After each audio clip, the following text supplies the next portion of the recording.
मैं भावनी मिश्रा अपने चैनल में आप सभी का एक बार फिर से स्वागत करती हूँ। कैसे हैं आप लोग? आशा करती हूँ आप सब सुरक्षित और स्वस्थ होंगे।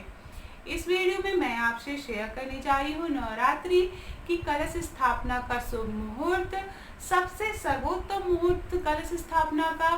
साथ में मैं बताऊंगी अभिजीत मुहूर्त और प्रतिपदा तिथि कब शुरू हो रही है और नवरात्रि से जुड़ी बहुत सारी महत्वपूर्ण बातें जो हमें ध्यान में रखनी चाहिए।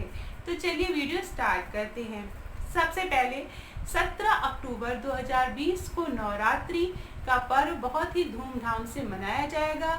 इस दिन प्रथमा तिथि है और इस दिन घट स्थापना और कलश स्थापना की जाती है।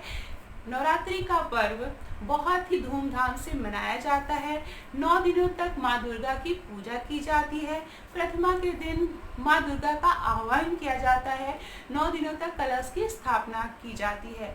लेकिन सबसे जो इम्पोर्टेंट बात है वो ये है कि जब भी हम कलश स्थापना करें उससे पहले मंदिर को अच्छी तरह साफ सुथरा कर देना चाहिए।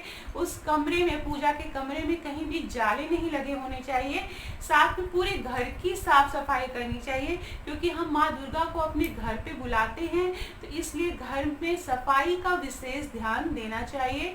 मंदिर अच्छी तरह साफ सुथरा रहना चाहिए। फिर उसके बाद एक चौकी लेनी चाहिए, उस पर लाल रंग, माँ दुर्गा को लाल रंग बहुत पसंद है, तो माँ दुर्गा की जब भी आप चौकी बनाएं उस पर लाल रंग का कपड़ा बिछाकर उसके बाद कलश स्थापना और माँ दुर्गा की फोटो को स्थापित करें। तो चलिए सबसे पहले मैं आपको बता दूं कि शुभ मुहूर्त कब है कलश स्थापना का। तो कलश स्थापना का जो सबसे शुभ मुहूर्त है वह 17 अक्टूबर को सुबह 6:27 से लेके 10:13 तक है। ये शुभ मुहूर्त है। इस मुहूर्त में अगर आप कलश स्थापना कर ले तो अच्छा है। कलश स्थापना का मतलब होता है जो आपका कलश है उसको आप स्थापित कर ले। पूजा पाठ आप आराम से करते रहें, सप्तशती का पाठ आराम से करते रहें। कलश स्थापना को इस मुहूर्त के बीच में कर लें। अगर आप इस टाइम कलश स्थापना नहीं कर पा रहे हैं तो आप अभिषेक मुहूर्त में भी कलश स्थापना कर सकते हैं। उसका जो शुभ मुहूर्त है वह सुबह के 11:44 से लेके दोपहर के 12:29 तक है। अभिषेक मुहूर्त में भी आप कलश स्थापना कर सकते हैं। और जो प्रतिपदा तिथि है वह भी आपके पूरे दिन रहने वाली है। 17 अक्टूबर को सुबह 1 बजे प्रतिपदा तिथि शुरू हो जाएगी और रात के 9:08 तक प्रतिपदा तिथि रहेगी। तो प्रतिपदा तिथि में आप, और साथ में 11 बजे तक चित्रा नक्षत्र रहेगा, तो इस बीच आप कलश स्थापना, प्रतिपदा तिथि और चित्रा नक्षत्र का जो कॉम्बिनेशन है वो बहुत अच्छा होता है, एक शुभ संयोग है। इस बीच अगर आप कलश स्थापना कर लें तो बहुत ही उत्तम होगा। अब हम बात करेंगे कि क्या क्या महत्वपूर्ण बातें हैं नवरात्रि के समय हमें जो ध्यान देनी चाहिए। 9 दिन तक माता की 9 रूपों की पूजा की जाती है।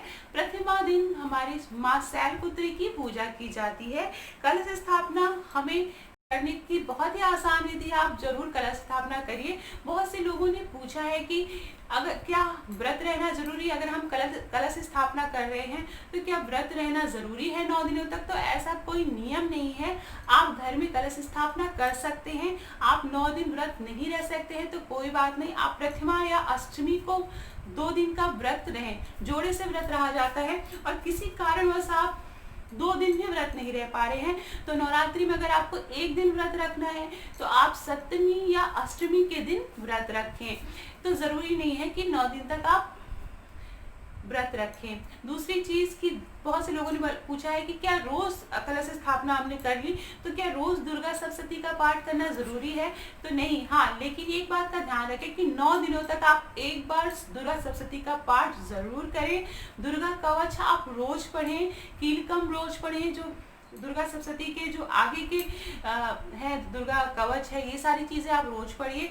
जो अध्याय हैं, जो आपके अलग अलग दुर्गा सप्तशती के पाठ हैं, उनको आप 9 दिनों में बांट लें, एक एक करके पढ़ें। ये मैं सरल विधि बता रही हूँ। जो लोग रोज 1 घंटा 2 घंटा नहीं निकाल पा रहे हैं सप्तशती का पाठ करने के लिए, वो इस तरह से पाठ कर सकते हैं। एक और बहुत ज़रूरी बात है कि संस्कृत में पाठ पढ़ने की कोशिश न करें। अगर आपको संस्कृत नहीं पढ़ पा रहे हैं, जिन्हें आती है तो बहुत अच्छा है। पंडित जी लोग हैं वो बहुत ही आसानी से पढ़ लेते हैं, उन्हें याद भी हो जाता है क्योंकि वो कई घरों पर जाके करते हैं। और लेकिन अगर आप घर में खुद से पूजा कर रहे हैं तो आप संस्कृत में पाठ न करें, आप हिंदी में पाठ पढ़ें। दुर्गा सप्तशती की बुक में हिंदी में भी दिया हुआ, आप हिंदी में आराम से पढ़ें, क्योंकि शब्दों का जो गलत उच्चारण होता है संस्कृत का, वो आपके घर में निगेटिव एनर्जी लाता है, नकारात्मक ऊर्जा को बढ़ाता है और उसका फल जो है वो निष्फल हो जाता है। हो सकता है उसका कोई दुष्प्रभाव पड़े। तो इस बात का ध्यान रखना है कि अगर आप संस्कृत में नहीं पढ़ पा रहे हैं तो आप पाठ हिंदी में पढ़ें। बहुत से लोगों ने पूछा कि क्या अखंड ज्योति जलाना बहुत ज़रूरी है अगर हम कलश स्थापना कर रहे हैं? तो नहीं, ऐसा कोई नियम नहीं है, लेकिन अगर आप अखंड ज्योति जलाते हैं तो बहुत अच्छा है। जब हम कलश स्थापना करते हैं तो साथ में अखंड ज्योति ज़रूर जलानी चाहिए। और मैं एक चीज़ और बता दूं कि जो कलश स्थापना है, जो कलश है, वो आप बीच में माँ दुर्गा की फोटो स्थापित करें या मूर्ति स्थापित करें, उसके पूर्व पश्चिम दिशा में जो कलश की स्थापना है, वो आप जहाँ पूजा स्थल है उसके पूर्व पश्चिम दिशा में आप कलश को स्थापित करें और ईशान कोण में आप अखंड ज्योति जलाएं, तो वो सबसे ज़्यादा फलदायी होता है। वास्तु के हिसाब से भी ये सबसे ज़्यादा फलदायी है। तो आप ईशान कोण की तरफ अष्टदल कमल चावल से बनाकर उसमें सच्चे मन से माँ की ज्योति जलती रहे, इस तरह से मन में भाव रखते हुए आप अखंड ज्योति जलाएं। अखंड ज्योति जलाते समय एक बात का ध्यान रखना है, घर के एक सदस्य को आप इसकी जिम्मेदारी दे दें कि वो अखंड ज्योति का ध्यान रखे, समय समय पर उस पर घी या तिल का तेल डालते रहें। उसकी ज्योति अगर कम हो रही है तो उसको बढ़ाते रहें। कभी कभी अखंड ज्योति बुझ जाती है, आप अखंड ज्योति ठीक कर रहे हो तो उस टाइम में बुझ जाती है, तो इस बात का ध्यान रखें। जब आप अखंड ज्योति को ठीक कर रहे हो तो आप बगल में एक और ज्योति जरूर जला के रखें, तो ये अच्छा होता है। तो एक तरह से अखंड ज्योति के वो पैरेलल चलती है। दूसरी बात, बहुत से लोगों ने पूछा है कि हम लोग जॉब करते हैं तो क्या हम घर में ताला लगा के जा सकते हैं? तो ऐसा नहीं करना चाहिए। आप अगर कलश स्थापना कर रहे हैं 9 दिनों तक, तो माँ दुर्गा का आह्वान कर रहे हैं, तो उस बीच घर में कोई न कोई एक सदस्य घर में ज़रूर रहना चाहिए। 9 दिनों तक आपको घर में ताला लगा के नहीं जाना है। एक बात का और ध्यान रखना है कि घर में लहसुन प्याज, सात्विक भोजन बनाना है। घर में लहसुन प्याज, नॉनवेज, शराब, इस टाइप की कोई भी चीज़ न लानी है और न खानी है। माँ का जब आह्वान करते हैं तो इन सारी चीज़ों का बहुत ही ध्यान रखना पड़ता है। घर में आप मीठी चीज़ बनाकर माँ दुर्गा को भोग अर्पित करें। अगर आपको कुछ नहीं मिल पा रहा, कुछ भी भोग नहीं पा रहे हैं, तो आप बतासे या मिश्री का भोग लगाएं। माँ का भोग सुबह और शाम दोनों टाइम लगाएं और दोनों टाइम आप आरती करें। घर के सभी सदस्यों को आप इस आरती में शामिल करें तो बहुत अच्छा है।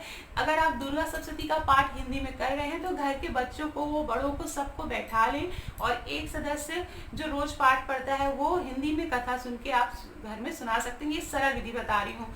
कुछ लोग पंडित जी को बुलाते हैं तो वो रोज आके 2.5 घंटा 2 घंटा उन्हें याद रहता है, 1.5 घंटे में भी कंप्लीट कर लेते हैं जल्दी जल्दी पढ़ के, तो उस तरह से भी पूजा होती है। लेकिन आप अगर अपने आप पूजा कर रहे हैं तो इस बात का ध्यान रखें।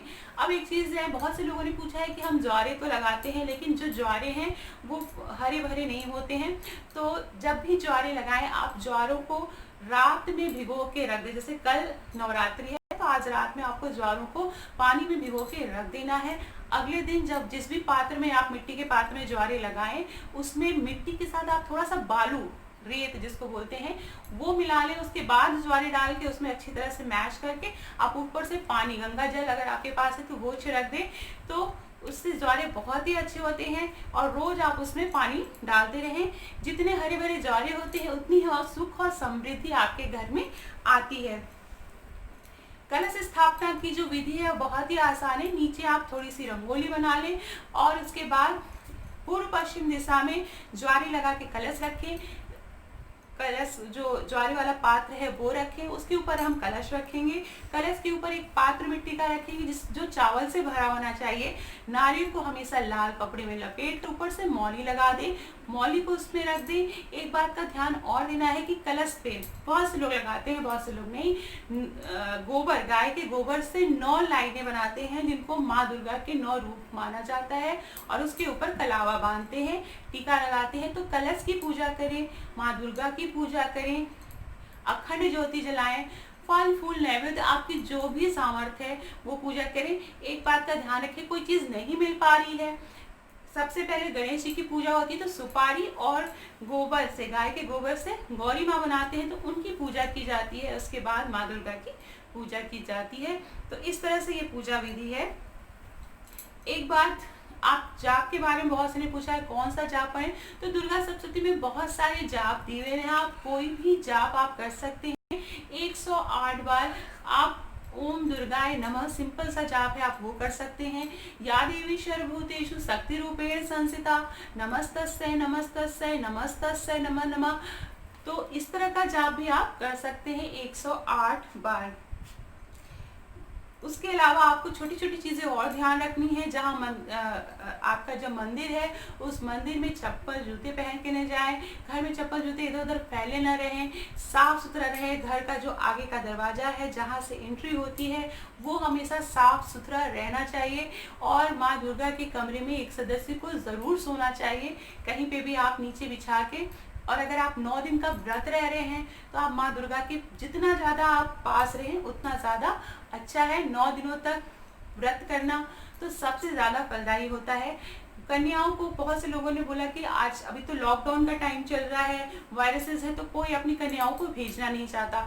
तो कन्याओं के लिए क्या करें, तो कन्याओं के लिए अगर कन्याएं नहीं मिल पा रही, या तो आप घर घर जाके दे दें जहाँ कन्याएं हैं, नहीं मिल पा रही हैं तो 9 जगह आप पूड़ी और जो भी आपने बनाया है वो निकाल के आप गाय को खिला दें, मंदिर में दान दे दें, तो इससे भी पुण्य की प्राप्ति हो सकती है। तो ये छोटी छोटी बातें थी। आशा करती हूँ आपको मेरा वीडियो पसंद आया होगा। अगर मेरा वीडियो पसंद आया हो तो अपने दोस्तों के बीच में जरूर शेयर करिएगा और कमेंट बॉक्स में ज़रूर लिखिएगा जय माता।